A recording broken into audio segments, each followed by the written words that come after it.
We're going to end this unit on education by looking at a way to synthesize the conflict and structural functional perspectives. So what does this idea mean, synthesize? Well, I'm going to go back to my idea about movie genres. We have romance, we have comedy. They're two different genres. One of them tells us the world should be romantic and we should feel love, and the other one tells us that we should be happy and laughing. When we merge the two, we create a romantic comedy. It's pretty easy to merge. It's pretty easy to synthesize those two because you laugh while you fall in love. It works really well. But there's some syntheses that are really, really hard to pull off. My favorite is a television show called MASH. MASH stands for Mobile Army Surgical Hospital. It was a famous show on television many years ago, and it was a dramedy. It merged drama and comedy. So all around them, people were dying. It was about a hospital, so people were dying, bad things were happening. But at the same time, the doctors and nurses were laughing and making jokes.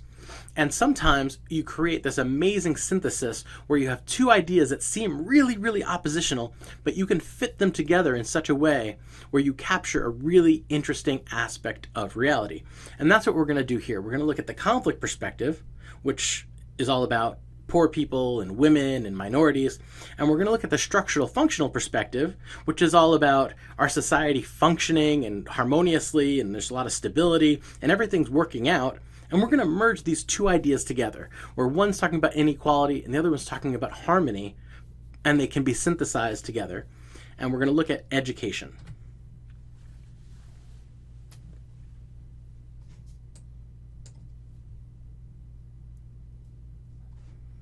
So the way that I synthesize these two concepts is by using creative destruction. Creative destruction is developed by a very intelligent economist named Joseph Schumpeter, and I want to explain what creative destruction is to you. Creative destruction blends the conflict and functional perspectives. This is how creative destruction works. In step one, there is a group. It innovates with monopoly. Innovation is doing something new. Monopoly is when you're the only one doing it.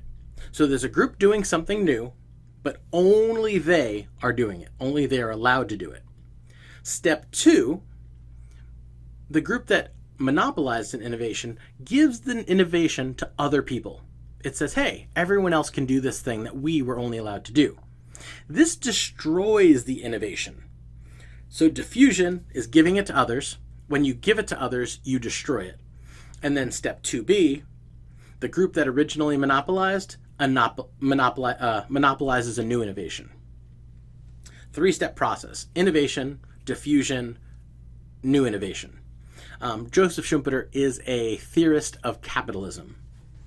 So let's take a look at this. Here's my example. A brief history of education. Let's say from 1776 to the 1960s, rich white males who owned property monopolized education. At one point, these rich white males generally just went to high school. If you look at a lot of the early inventors of the late 19th and early 20th century, a lot of them only had high school education. If you look at like the Wright brothers and people like that, they only had a high school education. Eventually, women and minorities wanted to go to high school. So they diffused the innovation and they let women and minorities go to high school.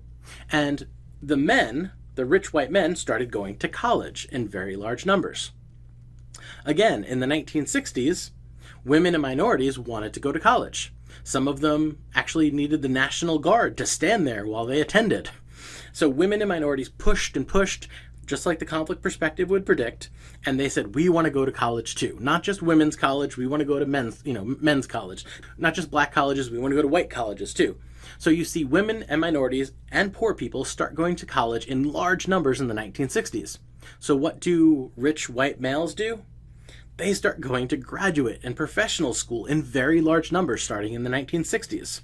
Now women and minorities are starting to go into graduate school in very large numbers, and white males are innovating again.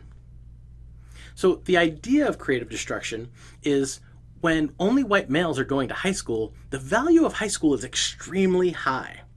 But as we let poor women and minorities go to high school, The value of high school declines because now everyone has it.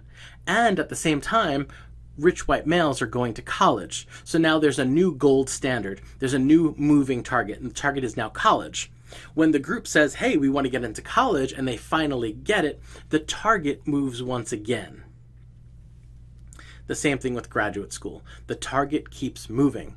Women, minority, and poor people are always behind. They're always one step behind the innovators, which tends to be rich white males. So I want to explain how creative destruction reflects the assumptions of the conflict and the functional perspective.